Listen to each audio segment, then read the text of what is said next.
Have you ever wondered how close you've come to danger without even realizing it? At Shivering Vault, we take you there, one story at a time. Get ready for today's unnerving journey.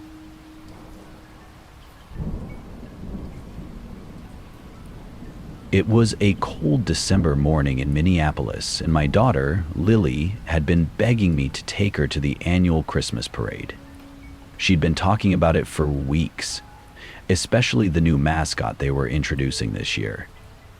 I didn't really care for parades, but seeing how excited she was, I agreed. It was supposed to be a fun day, something to brighten up the holiday season. We found our spot along the route, with the snow falling lightly around us. The parade started with floats and bands and people in costumes, all full of Christmas cheer. But then they introduced the new mascot, Jolly the Snowman, and I immediately felt something was off. Jolly didn't look right. The costume was too big, the eyes too wide, and the mouth, it didn't match the jolly holiday spirit. It was a disturbing grin, stretched too thin across the snowman's face, like it was forced on. The person inside the costume moved stiffly, as if they were struggling to control their limbs. But what really set me on edge was the way Jolly kept staring directly at us, especially at Lily. I chalked it up to just a creepy costume, but it felt wrong. Too wrong. As the parade continued, I noticed that the mascot kept reappearing in places it shouldn't have been. At the end of the parade, on floats that were still moving, and then just standing at the side of the street, staring. I tried to dismiss it. Maybe it was just part of the act, but something in the pit of my stomach told me it wasn't. Lily was so caught up in the excitement that she didn't seem to notice anything strange, but I couldn't shake the feeling. After the parade ended, we made our way back to the car, weaving through the crowd. As we walked, I kept glancing over my shoulder, and there, just a few yards behind us, was Jolly. It wasn't the costume's antics anymore. It was the way it moved, too deliberately. I told Lily to hurry up, trying to keep my voice calm, but inside, my heart was racing. We finally got to the car, and as I buckled her in, I saw him again, standing across the street, watching. His grin, so wide, so unsettling, was still plastered on his face. I quickly drove away, trying to shake off the sense of unease, but I couldn't ignore it. Jolly was following us. I drove through the streets of Minneapolis, trying to lose him, but every turn I made, every street I took, I'd see that snowy white figure again, closer and lurking in the shadows, never far behind. My mind raced, and I could feel my pulse pounding in my ears. Why was he following us? What did he want? By the time we got to our house, I thought we had finally lost him. I quickly ushered Lily inside, locking the doors behind us. I kept my eyes on the windows, watching the snow fall outside, trying to stay calm. But then I saw it. A figure moving in the dark across the street. There he was, Jolly.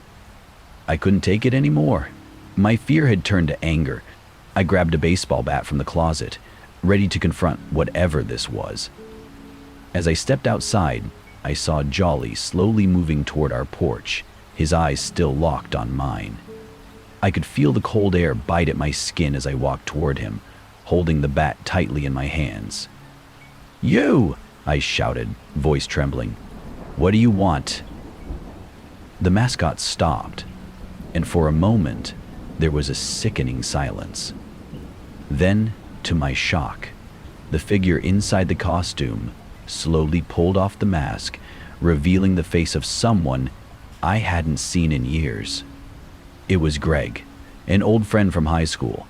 His face was twisted into a sick grin, and his eyes gleamed with madness. "Didn't recognize me, huh?" he said, his voice dripping with malice. "Surprised? It's just me, Greg. Been a while." I was speechless, the bat dropping from my hands as the realization hit me. This entire thing. The following, the strange behavior, the creepy mask, had been a twisted prank. A horrible joke he'd been planning for months, all to get back at me for something I didn't even remember.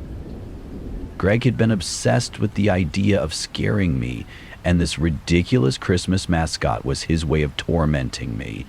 It was sick. It was wrong. I told him to leave, fast. He didn't even fight it, just gave one last unsettling smile before walking away into the night, disappearing into the snow. As I watched him go, I felt the tension in my chest loosen, but the fear didn't leave. It wasn't just the prank that had terrified me. It was the reminder of how deep his obsession ran. That Christmas, my daughter was oblivious to what had just happened. She was just happy to be home, safe. But for me, the fear lingered. Greg's twisted joke was something I'd never forget. The holidays would never be the same.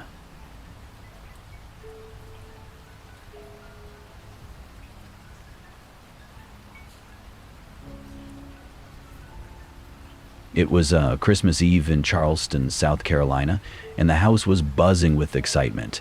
My wife, Sarah, was in the kitchen preparing the feast, while the kids, Ben and Lily, were upstairs getting ready for bed. I was just finishing the last few touches on the tree when the doorbell rang. I wasn't expecting anyone. I checked the clock. Almost 10 p.m. Who could it be this late? Maybe a last-minute Christmas caroler? Or a neighbor wishing us happy holidays? I opened the door, and there stood a man dressed as Santa Claus. Ho ho! Merry Christmas! His voice boomed in a way that should have been cheerful, but it sounded strangely forced. He was tall and broad, with a thick white beard, a red suit, and boots that shined in the dim porch light. He looked every bit like the jolly old Saint Nick, too much so. "Can I help you?" I asked, a bit wary. "I'm here to deliver a special holiday surprise," he said, his eyes twinkling, but there was something unsettling in the way he said it. His smile was too wide, too practiced. I wasn't sure why, but something about this man set me on edge. The kids had been talking about the magic of Christmas and Santa coming by, and while I didn't want to ruin the fun, something didn't sit right. He wasn't supposed to be here, not this late. "I'm afraid we didn't order anything," I said, trying to be polite. "Maybe you have the wrong address?" "Oh no," he said with a laugh that was far too deep for comfort. "I know this is the right house. I just need to come inside and drop off this surprise." I froze. This was a family neighborhood, and we hadn't had any trouble before, but something in my gut told me I shouldn't let this man in. He was too insistent, too eager to get inside. "Sorry," I said, stepping back slightly to close the door. "We're just fine. Thanks, but no thanks." That's when his demeanor changed. He pushed against the door, his gloved hand forcing it open. "Oh no, you don't understand," he growled, voice suddenly colder. "I've got a delivery, and I'm not leaving without it." I immediately locked the door, but he shoved again, harder this time. I backed away, heart pounding, trying to process what was happening. The man was no longer pretending to be Santa. He was forcing his way in. "Get away from the door!" I shouted, my voice shaking with a mix of fear and anger. "I'm calling the cops." I could hear him breathing heavily, his boots scuffing against the porch as he paused. Then, in a voice that sent a chill down my spine, he said, "You don't want to do that. I know exactly who you are. You have money, lots of it, and I'm here to take what's mine." Suddenly, everything clicked. I wasn't dealing with a jolly Santa at all. This was a man who had targeted us, planning to rob us while we were distracted by the holiday cheer. My thoughts raced as I glanced toward the hallway, where the phone was within reach, but I knew I couldn't risk turning my back on him.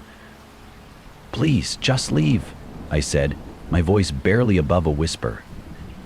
But he wouldn't listen. With another violent shove, he tried to force the door open again, and this time I wasn't sure we'd be able to keep him out. I backed away, my mind racing for a solution. The kids were upstairs. Sarah was in the kitchen, unaware of what was going on. I had to protect them. I grabbed the nearest thing I could find, the umbrella stand by the door, and swung it at him. The force caught him off guard, and he staggered back just long enough for me to slam the door shut and lock it again. I could hear him cursing outside, his fists pounding against the wood. I held my breath, praying he wouldn't break through. I grabbed my phone and dialed 911. As the operator picked up, I whispered into the phone, explaining the situation, while my hands trembled uncontrollably. Within minutes, I heard sirens approaching. The man outside must have heard them too because his pounding stopped. He was gone.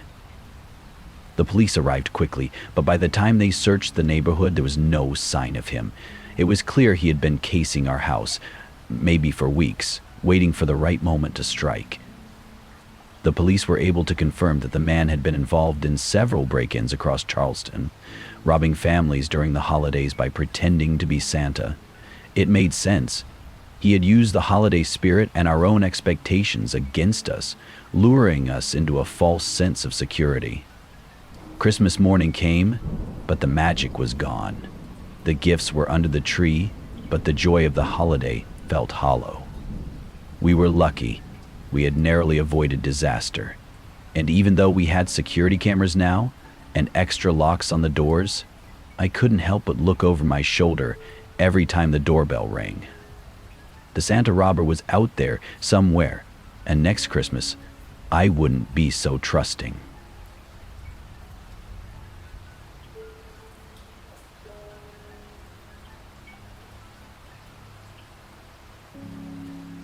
It started innocently enough, a typical Christmas tradition. My parents took me to the mall to get a picture with Santa Claus, like they did every year. But something about this year felt different. The mall was unusually crowded, and the line to see Santa stretched longer than I remembered. I could feel my stomach twisting in nervous anticipation as we finally reached the front. When it was my turn to sit on his lap, I smiled for the camera, trying to ignore the overwhelming scent of fake snow and stale air. Santa didn't say much. He just nodded, and for a moment, his eyes lingered on me in a way that felt off. Too focused, too intense. But I shook it off. He was just playing the part, I thought. After the photo, we said goodbye, and my parents led me out of the mall. We didn't think much of it when I saw him standing by the window, watching us leave. Maybe he's just taking a break, my mom said, brushing it off. That night, when we arrived home, we noticed something strange. Santa was standing across the street in the shadows near a row of trees. My dad pointed it out, but my mom reassured us it was nothing. Just a coincidence, she said. It's Christmas Eve. People are out all night. But the next night, when we returned home from dinner, he was there again. This time closer, standing in front of our house, not hiding in the trees.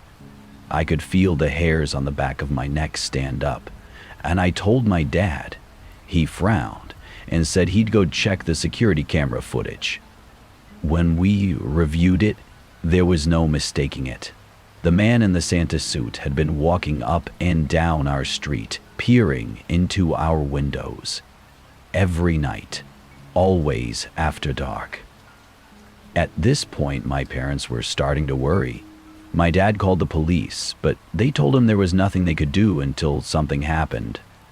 So we took extra precautions, locking the doors and windows, keeping the lights on. But I couldn't shake the feeling that something was terribly wrong. Then, one night, around midnight, I woke up to the sound of someone trying to open our back door. I froze in fear, my heart pounding in my chest. I could hear heavy breathing on the other side of the door. It was him, Santa. I ran to my parents' room, shaking them awake. My dad grabbed a baseball bat, and we all moved quietly toward the back door. That's when we saw him, standing in the dark, just beyond the porch light. The door had a crack, and I could see his face, wild eyes, mouth twisted into a grimace. He was trying to get in. My dad stormed outside, demanding to know what the hell he was doing. The man didn't answer, just stood there, almost as if he was waiting for something, waiting for permission. My dad confronted him, and that's when it all came crashing down. The man finally spoke, his voice cold and eerie. He muttered something about being part of the magic, but his words were disconnected, like he had lost all sense of reality. It was then that the police arrived. They took him away in handcuffs, and we learned that he wasn't just any mall Santa. He was a local man, someone we'd seen around town, known for his creepy obsession with children. His name was Rick Benson. He had been stalking families, waiting for the right moment to strike. The whole town was shocked when they found out the truth. Even after he was arrested, I couldn't sleep. The image of him standing in front of our house, watching us, haunted me. I kept hearing the sound of boots crunching on gravel, seeing his shadow by the window. It was as though he was still there, lurking. To this day, I still avoid that mall at Christmas. Every time I hear someone mention Santa, my mind goes back to that night. The terror of never knowing who you're truly looking at, and how close we came to something much worse.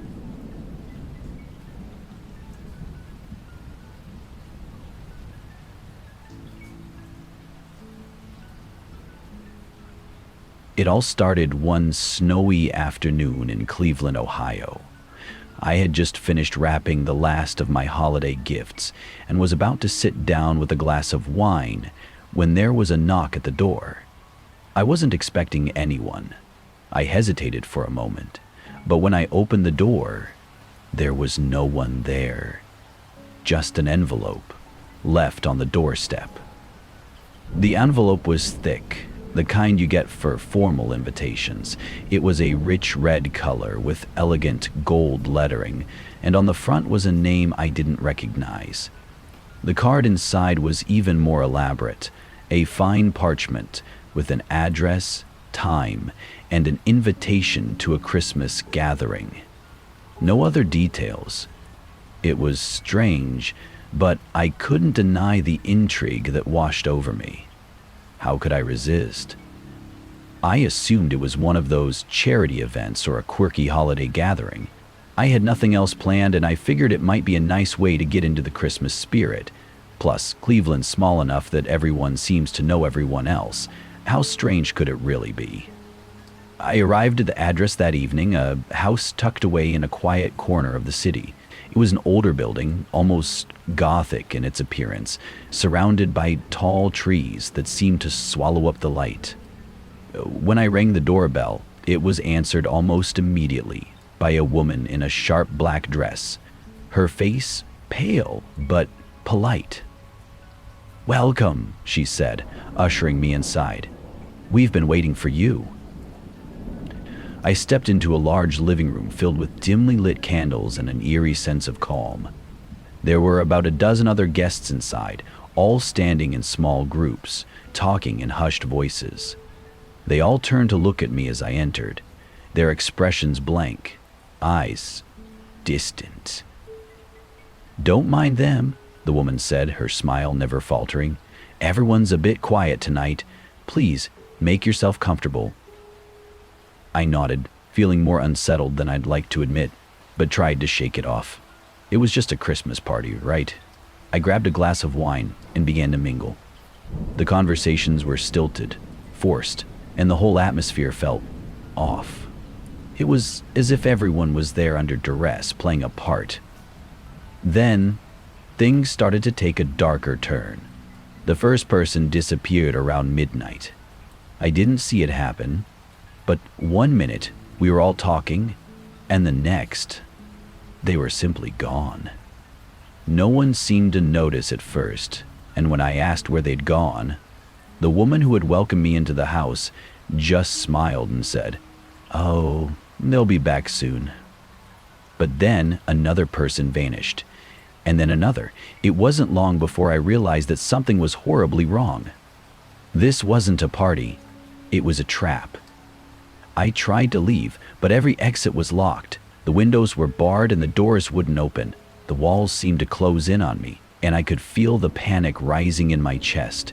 I started questioning everyone. Who were they? Why were we here? But no one answered. They just stared, like they were all waiting for something. As the hours passed, the tension in the room grew unbearable. One by one, the remaining guests disappeared into the shadows, and I was left alone in the cold, empty house. I was frantic now, desperate to get out, but everything I tried only led to more dead ends.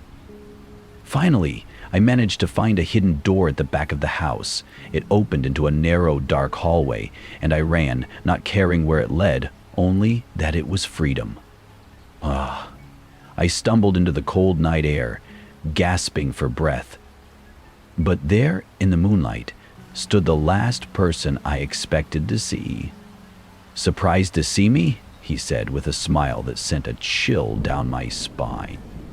It was Ethan Miller, a man I had once known years ago. We used to work together until a disagreement tore us apart. I had forgotten about him until this moment.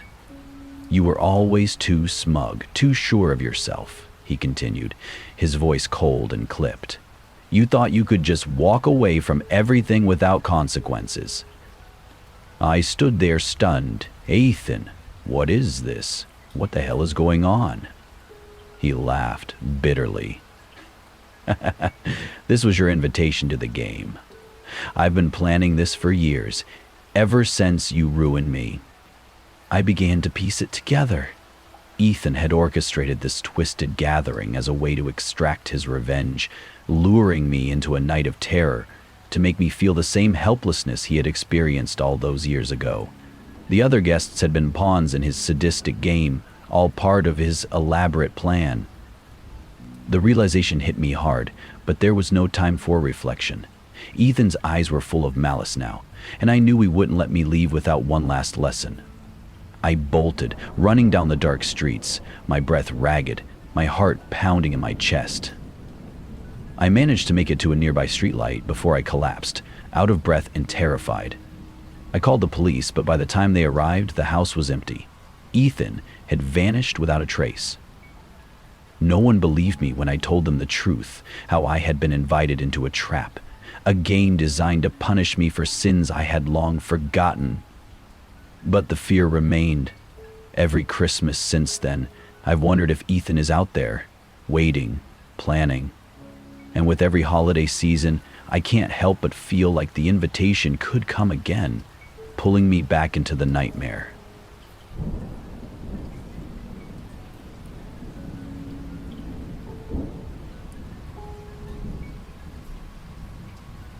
It was supposed to be a peaceful Christmas Eve, my first one alone.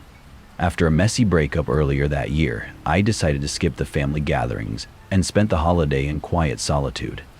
The house was cozy, decorated with lights that flickered in the soft glow of my living room. I had a mug of hot cocoa in hand and a movie queued up, just a way to keep myself distracted, I guess. Christmas alone wasn't ideal, but I was doing my best to make the most of it. Around 9 p.m., the wind picked up, rattling the windows, causing the branches of the nearby trees to scrape against the glass. I didn't think much of it until I heard a soft tap on the window behind me. It was faint, barely noticeable. I turned around, confused. Was it just the wind? It had to be. I shook my head and refocused on the movie. But then it came again, louder this time. Tap, tap, tap, coming from the same window. I froze. My heart skipped a beat. The tapping wasn't natural, like branches hitting the glass. This was deliberate. Someone was outside. I slowly stood up, My breath caught in my throat.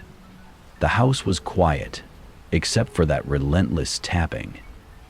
I made my way toward the window, heart pounding in my chest, every instinct telling me something wasn't right.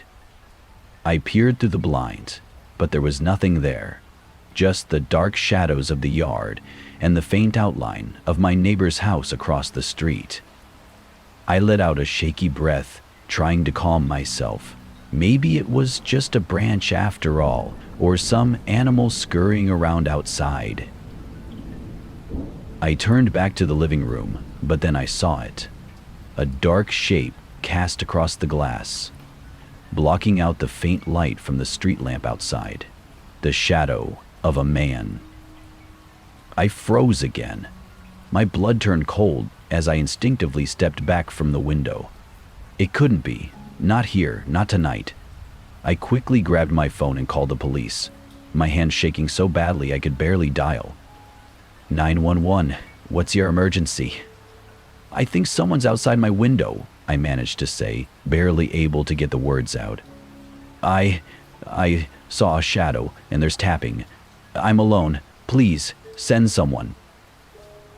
The dispatcher reassured me they were sending a unit right away. But the wait felt like an eternity.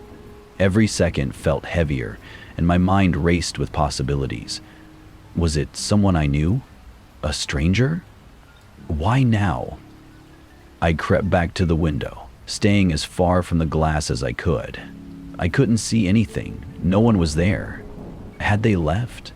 Maybe it was just my imagination playing tricks on me. But then, there was a knock. A loud bang on the window. I gasped, stumbling backward, my heart racing. The man's face was suddenly there, staring at me through the glass, his eyes wide and unsettlingly calm. His breath fogged up the window as he pressed his palm against it. I screamed, backing away from the window and falling to the floor. The fear was paralyzing and I couldn't move. But then, just as quickly, the tapping stopped. The face disappeared.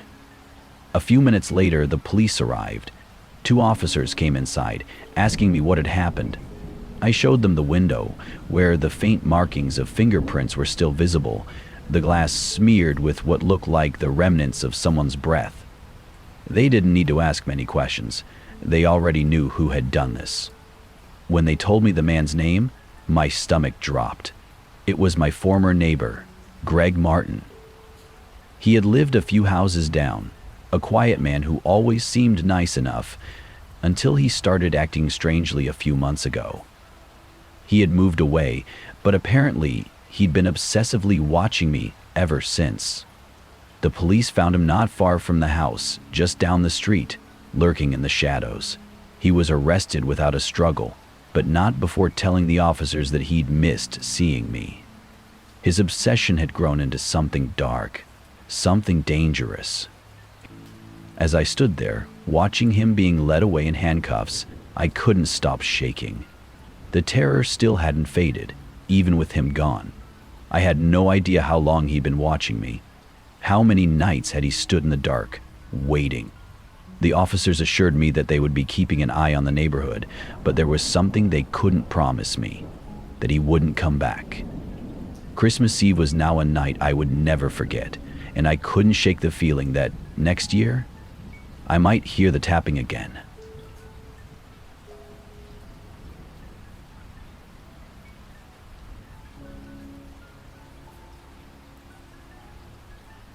It was the week before Christmas and I was at the Valley View Center Mall in Cleveland, Ohio, finishing up my holiday shopping. As usual, the mall was packed with people, families, friends, and last-minute shoppers like me. The air was thick with the smell of cinnamon, pine, and the faintest hint of something I couldn't quite place. Everything was festive, but I had that familiar holiday rush, the pressure of getting everything done before the stores closed. I'd made my way through a few stores and picked out the last gifts on my list, but as I passed by the department store near the food court, I noticed something unsettling. A man, probably in his late 30s, was standing by a display. I didn't think much of it at first. It's a crowded mall after all. But when I turned down the next aisle in the jewelry section, I saw him again, just a few feet away, pretending to browse. At that point, I tried to brush it off. Maybe he was just shopping, maybe he was as busy as I was. But then, it happened again. In the cosmetics aisle. In the toy section. Every time I looked up, he was there, watching from a distance, never approaching, but always just close enough to make my skin crawl. I tried to ignore it, thinking I was being paranoid, but as I walked toward the exit, I saw him again. This time, he wasn't pretending to shop. His eyes were fixed on me, and I could feel a chill run down my spine. I decided to test something. I turned into a different store, pretending to look at something on the shelves. Sure enough, he followed. He didn't even try to act casual this time. He was right behind me, his footsteps too loud in the midst of the crowded mall. I started to panic. What if he wasn't just another shopper? What if I wasn't just imagining things? His presence felt suffocating, and I couldn't help but feel like he was waiting for the right moment to do something. The fear began to swell inside me, but I knew I couldn't show it. I had to stay calm. I took a few more turns, weaving through stores, hoping he would lose interest, but he kept following, getting closer each time. My pulse quickened. This wasn't coincidence anymore. Something was wrong. Finally, as I rounded the corner near the food court, I spotted a security guard near the escalator. I could see the man coming up behind me, and I knew I had to do something before it was too late. I quickly ducked into a clothing store and hid behind a rack, my heart hammering. I waited for a few moments until I saw him pass by the entrance. Then, just as he walked out of sight, I bolted from my hiding spot, running straight toward the security guard. "Help!" I shouted, pointing in the direction I had seen the man go. "There's someone following me. I think he's dangerous." The guard nodded and immediately went into action. I watched from a distance as the man was confronted and escorted into the security office. It felt like the longest few minutes of my life. A few hours later, after police arrived and the situation was dealt with, I learned the horrifying truth. The man wasn't just following me. He had been stalking multiple women over the course of the holiday season, using the busy mall to blend in unnoticed. He had a history of harassment and had been using his position as a shopper to get close to vulnerable targets. The relief of knowing I had escaped was overwhelming, but it left me shaken. I never thought that a place as familiar as the mall could feel so unsafe. Every time I think back on it, I wonder how many others he might have been watching that day. That holiday season, I learned that sometimes the scariest things are the ones you don't notice at first. And that gut feeling, it's never wrong.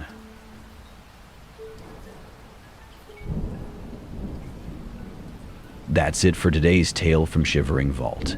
If you have a story worth sharing, drop it in the comments or send it our way. Don't forget to subscribe and share with your fellow thrill seekers. As always, the Shivering Vault thanks you for unlocking today's tale. Until next time, the vault awaits your return.